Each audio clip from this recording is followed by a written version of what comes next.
Because of Mr. Terupt by Buyea, continuing Part 2, March, page 171. Alexia. There was no way I could, stay away forever, especially after hearing Luke say he'd been to the hospital. I didn't have a dad to take me, and my mom was waiting tables from noon to closing time every day of the week now. That made it easier for me because there wasn't anyone at home to say, "Where do you think you're going?" or "You aren't going anywhere." But I was still scared. I made my mind up and rode my bike there one day after school. I know what room he's in, because I heard Luke say it. When I got there, I went straight to the elevator up to his floor. "Can I help you, honey?" one of the nurses asked as I hurried down the hall. I didn't look at her.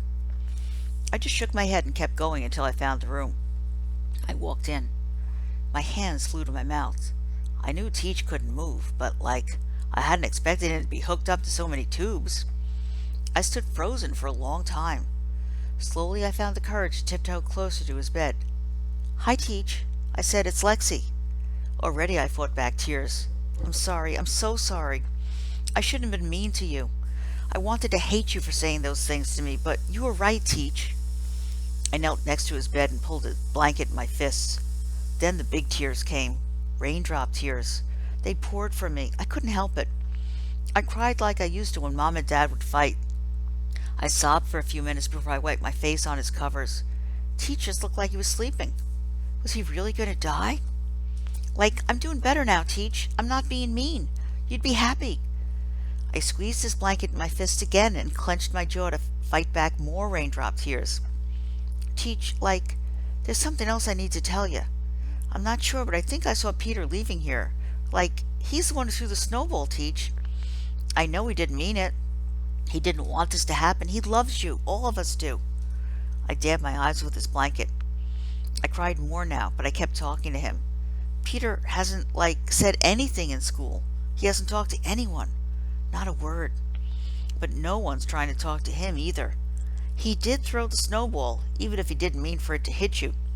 So it's still his fault." I felt bad for Peter. Everything was such a mess, and I had so many mixed up feelings. I had my face in his blankets when I felt a tap on my shoulder. I looked up, and Jessica was there, and so were Danielle and Anna. I hugged them. I told them I was sorry. Then it was over. All of a sudden I had 3 friends. Teach helped me, even in his coma.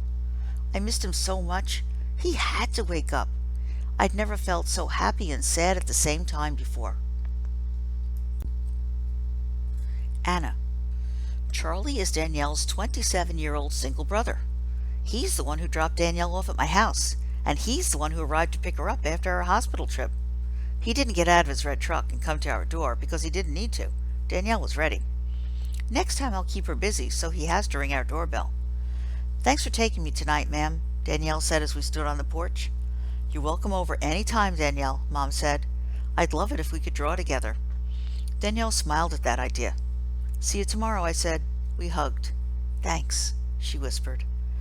We watched her walk out to the farm truck with a dented door. I held my breath with hope for the entire long minute. Then I was rewarded. Charlie turned his head and looked back.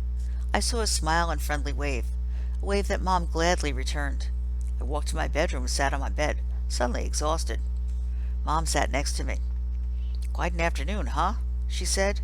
"Yes," I said. "Poor Alexia. No dad for her either." "Everybody's got a story, Anna." I lay down and rested my head on my pillow. Mom lay down next to me. "Is Mr. Terupt going to be okay?" I asked. "I don't know, honey," Mom said. "I sure hope so." She wrapped her arm around me and I started to cry. "Is it my fault?" I asked. Mom sat up. "Is what your fault?" "Mr. Terupt lying in that bed?" "Anna, how could it possibly be your fault?" Mom sounded shocked. "Because I'm one of the kids who got Peter mad enough to throw that snowball." "Anna, you listen to me." She sounded almost mad now. "Look at me." Her eyes narrowed on mine.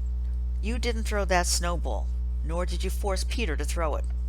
I'm not sure whose fault it is that this happened, or even if it matters, but I do know it's not yours. Do you understand me?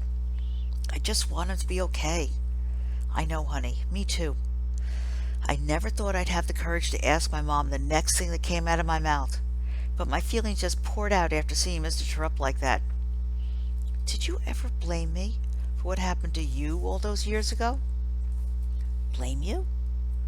Is it my fault that you were ostracized? Anna, honey, please tell me you're not being serious. I didn't say anything. My goodness! Mom placed her hands on my cheeks and spoke softly. Anna, I consider myself lucky to have you.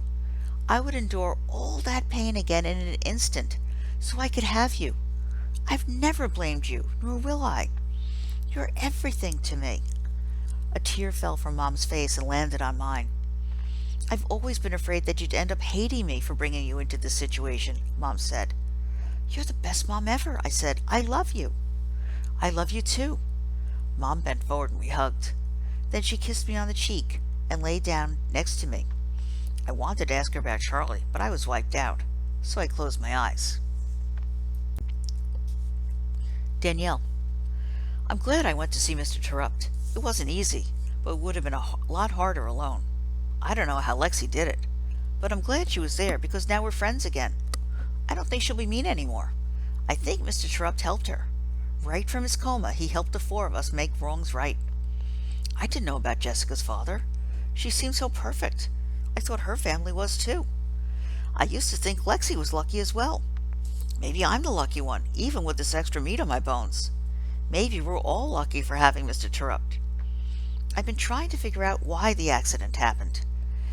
Every night I pray and ask for help making sense of the tragedy.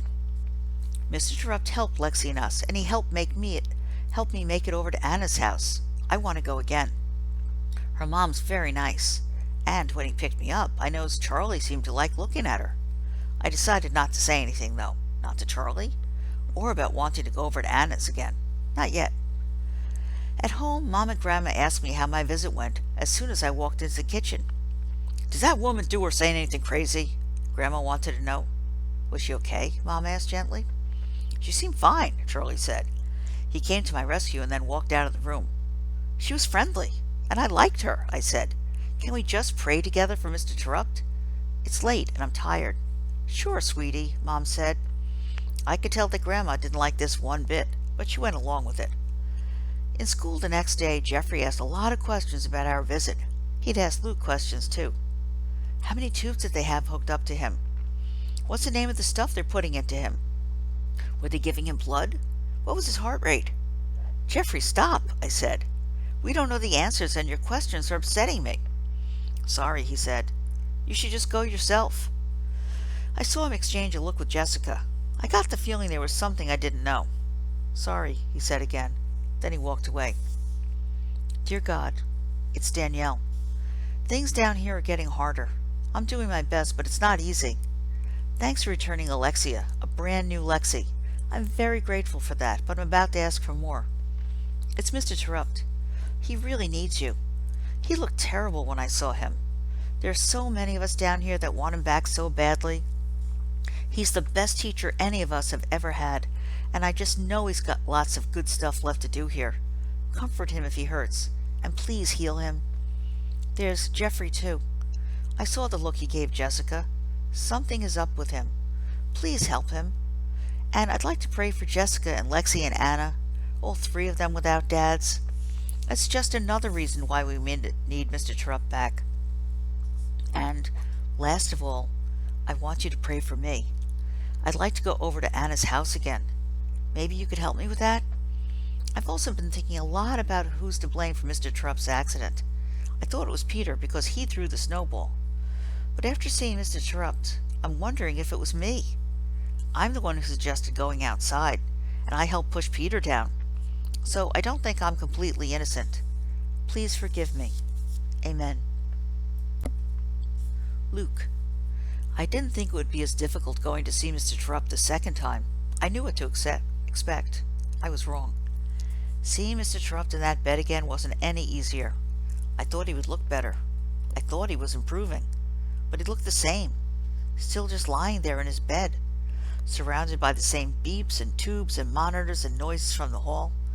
It was all just the same. I felt a lump in my throat growing. Mom's hand touched my shoulder. She saw it happening too. I stood at the side of my teacher's bed in a state of disbelief, feeling helpless. Then the doctor walked in. At least I figured he was the doctor. He had salt and pepper hair, a white coat, and a smart face. He nodded to us and then moved toward Mr. Terupt. He checked some numbers and fluids, pulled back Mr. Terupt's eyelids to look at his pupils with his penlight, and then started to leave. "Wait," I said, "wait." He stopped and turned around. "Are you Mr. Terupt's doctor?" I asked. "Yes, I'm Dr. Wilkins, one of the physicians." "Is Mr. Terupt going to get better?" I saw him take a big breath. He looked at my mother first, then me. "I don't know, son." "What's wrong with him? He's in a coma, but what's wrong with him?" Dr. Wilkins pulled some chairs over for all of us to sit in. He sat across from me. "Mr. Terupt did a lot of wrestling while growing up, and even into college," he started to explain. "It turns out he had to give it up because he suffered multiple concussions along the way. These concussions have weakened his brain in certain regions.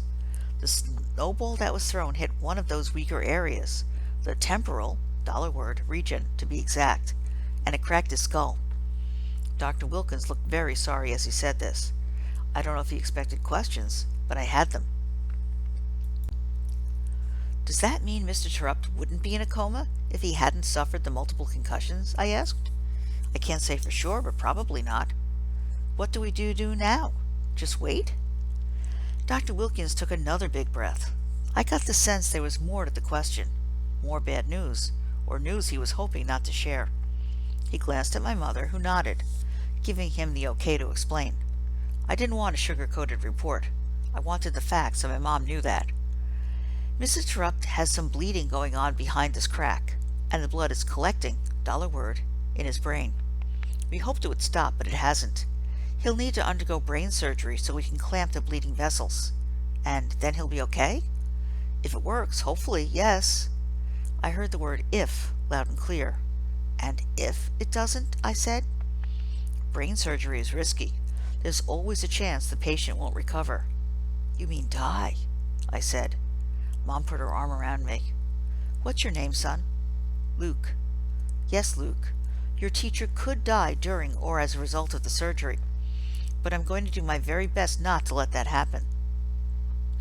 I got up and stood by Mr. Terupt's bed. I looked at him. Dr. Wilkins got up and stood next to me. "He's a pretty special teacher, isn't he?" the doc said. I could only nod. Speaking would have made me cry like a baby. "I'll do my best, Luke. That much I can promise." He squeezed my shoulder and left the room. Brain surgery, I thought. Mr. Terupt might never come back. I ran out into the hall. "Dr. Wilkins!" I yelled. He turned around. "Does anyone else in my class know what you told me?" Dr. Wilkins walked back toward me. "We didn't know anything about his concussions at first," he said, "but another teacher, Ms. Newberry, was able to provide us with Mr. Terupt's background information. I guess Mr. Terupt had told her about his wrestling days, and it's a good thing, because we have no other contact person for him." I stood there quiet. No other person? There was nobody for Mr. Terupt? "But to answer your question, there is another student in your class who knows what I told you," Dr. Wilkins said. "Who?" "I think he said his name was Peter." I was silent. "Peter?" I didn't think Peter had been here. Dr. Wilkins turned to leave. "Wait," I said. "Does Peter know about the concussions, or just that brain surgery is next?" "Just about the brain surgery." "Why do you ask?" "Because Peter threw the snowball."